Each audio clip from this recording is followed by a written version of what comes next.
Hey guys, we're on the Sky Tonight app again, and we are going to be taking another look at Apophis and what it is going to be doing in the sky on its approach to Earth in 2029. We're also going to be looking at some of the similarities between what it's doing and John's vision from the book of Revelation. So don't miss this one. Okay, so we're going to start in 2025 because most scholars believe that the 7-year tribulation is going to start about 3 to 4 years before an asteroid hits Earth. So that puts us right around 2025. And here we can see Apophis is hanging out over Sagittarius. Sagittarius is basically a rider on a horse with a bow. So let's take a look at what scripture says about that. Okay, so we're here in Revelation 6, and this is kind of where I view the tribulation period as starting. And it reads, I watched as the Lamb opened the first of the 7 seals. Then I heard one of the 4 living creatures say in a voice like thunder, Come. I looked, and there before me was a white horse. Its rider held a bow, and he was given a crown, and he rode out as a conqueror bent on conquest. This character is widely agreed upon as being the Antichrist, and doesn't it have some striking similarities to the constellation Sagittarius? So there's actually a group of people that think that the spirit of the Antichrist is on a space rock that will eventually collide with Earth. I personally don't believe this, but I think it does help the symbolism if you try to view it that way for this video's sake at least. There's more, right? Yes, there's more. So if you look over by the foot of Sagittarius, there's actually a comet pointing directly at the sun in Apophis. And it's going to continue to point at them as they pass by it. And this is strange because comets have always been viewed as omens of doom. I also find it strange that it appears like the sun is almost standing between the comet that symbolizes doom and the asteroid Apophis. So that's about all I've been able to find for symbolism in this particular event, but if we fast forward to just about 3 weeks before Apophysis pass by, that's when things start to get really interesting. So let's check out 2029. Okay, so Apophis is in orange down by the tail of the dragon, Hydra. This is pretty significant because Revelation actually talks about a dragon. Okay, so we are in Revelation 12:3, and it reads, Then a sight appeared in heaven, an enormous red dragon, with 7 heads and 10 horns and 7 crowns on its heads. Its tail swept a third of the stars out of the sky and flung them to earth. One of the things I find most interesting about this, though, is right as soon as it reaches the tail of the dragon is also right around the time that people will start to be able to view it with a decent telescope. Then Apophis is going to work its way up towards the head of the dragon, and it will first reach this bird constellation. And let's see what Revelation says about that. Okay, so we're in Revelation, and it's been talking about the trumpet blast. So basically, an angel blows a trumpet, and then right after the angel blows the trumpet, some form of destruction happens to the earth. So Revelation 8:13 says, As I watched, I heard an eagle that was flying in midair call out in a loud voice, Woe, woe, woe to the inhabitants of the earth, because of the trumpet blast about to be sounded by the other 3 angels. But wait, there's more. So Apophis is going to continue to inch its way up towards this cup. And Revelation says something about a cup too. Okay, so we're here in Revelation 14:9, and it's talking about the wrath of God at this point. So it reads, A third angel followed them and said in a loud voice, If anyone worships the beast and its image and receives its mark on their forehead or on their hand, they too will drink the wine of God's fury, which has been poured full strength into the cup of his wrath. Okay, so let's inch this thing forward a couple more days until we hit the next constellation and see what Revelation has to say about that. Okay, so we are here in Revelation 14 still, but now we're going to read about the harvest. So basically, it says, I looked, and there before me was a white cloud, and seated on the cloud was one like the Son of Man, with a crown of gold on his head and a sharp sickle in his hand. Then another angel came out of the temple and called in a loud voice to him who was sitting on the cloud, take your sickle and reap, because the time to reap has come, for the harvest of the earth is ripe.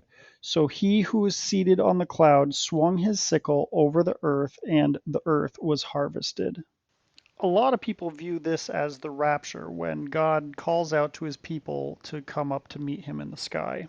Okay, so next we're on the constellation Sextans, but if we turn off the constellation, we can see that the shape of it is actually exactly like a scythe. And a scythe and a sickle are pretty much the exact same tool, except one is a two-handed tool and the other is a single-handed tool. And of course, I have to point out that the Grim Reaper uses a scythe, because if I didn't, somebody'd get pissed off at me. Okay, so I got to point out that these things happen in chronological order when compared to the Book of Revelation, and they're not just random objects that happen to be in the Book of Revelation. They actually symbolize some of the most major events that happen in the book itself. Okay, everybody, I want to do a quick recap of the timeline of all the stuff that's happened in this video and from the first video. And I just want to point out that I don't think most of these things have any timeline significance. I think that they're just symbols of what would be to come, assuming that Apophis is one of the asteroids from the Book of Revelation.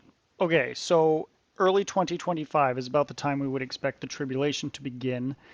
So, Apophis will be viewable in Sagittarius, symbolism of the first horseman, with the comet pointing in their direction. Fast forward to 2029, on March 25th, Apophis will be visible with telescope on the tail of the dragon. The 28th, three planets align in front of three fish constellations to the right-hand side of the sun, potentially rapture symbolism. The next day, Jupiter, the king planet, moves onto the hand of Virgo, and Mars, the red planet, moves into the face of Virgo, appearing as if she has a tear of blood in her face, which remains there until after Apophis' pass-by date.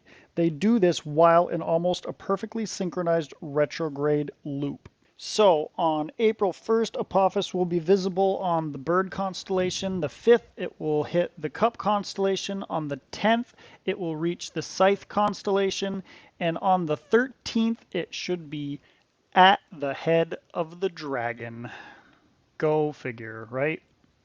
Okay, so remember, Revelation 12 just talked about the dragon having 7 heads and 10 horns, and now 13 is going to read, Then I saw the beast rising out of the sea. It had 7 heads and 10 horns with 10 crowns on its horns, and written on each head were names that blasphemed God. This beast looked like a leopard, emphasis on looked like. This beast looked like a leopard, but it had feet like a bear and a mouth like a lion. And the dragon gave the beast his own power and throne and great authority.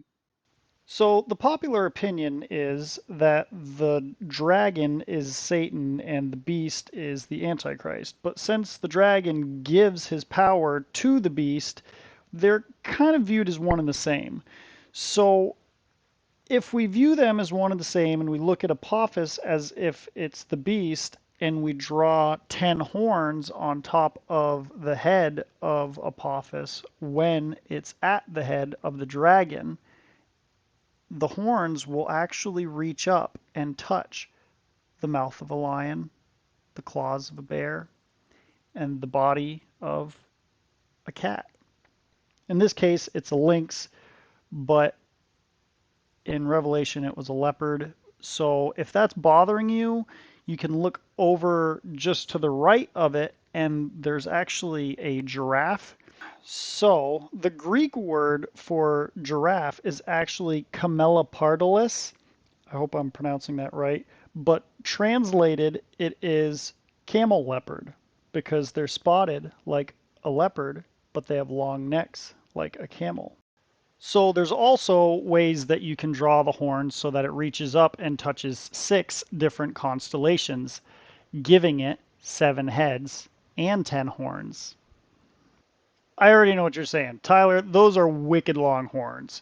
So you're right, they are long horns. But you got to remember that John was used to seeing horns on goats that looked like this, when we're used to seeing horns on goats that look like this. So I want to remind you guys to like and follow my page, and also don't forget to go check out the first video, part 1 of this, that covered the triple conjunction of planets and what was going on in Virgo right before Apophis's pass-by date. Of course, I'll help you guys out and put the link for that in the description. Okay, so last thing here. There is a chance that if Apophis comes closer than anticipated, it may enter our atmosphere, and if it does, it will likely look like the dragon is actually blowing fire down to Earth. Hey, thanks for watching, everybody. Don't forget to like and subscribe.